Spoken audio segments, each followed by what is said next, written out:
আল্লাহ যদি হাসরের ময়দানে বলে, বান্দা এটা আমার দেওয়া জিহ্বা ছিল, কতজন রে ডাকলি বন্ধু। আল্লাহ যদি বলে, বান্দা আমার এই জবানে আমার নামটা কি আমি একবারও শোনার অধিকার ছিল না? আমার এই কপালটায় আজকের সারাদিনে আমি একটা সেজদাও পাওনা ছিলাম না?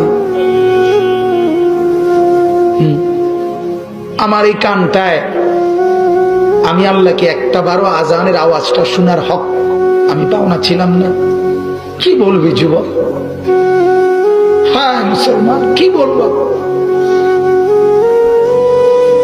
বলো না বাপ, কি বলবো? এক মা যদি বলে, মা তার পাষাণ ছেলেকেও যদি মা বলে, এরে বাপ 9টা মাস তোরে পেটে ধরছি রে বাপ, 2টা বছর তোরে বুকের দুধ খাওয়াইছি বাপ, বিনিময়ে তুই আজকে আমার মতো মা রে ভুলে গেলি বাপ, কেমনে রে সহ্য করলি? এই কথা বললে যত বড় পাষাণ ছেলেই হোক, সেও তো কিছুক্ষণের জন্য হলো মাথাটা নোয়াই লাগবে।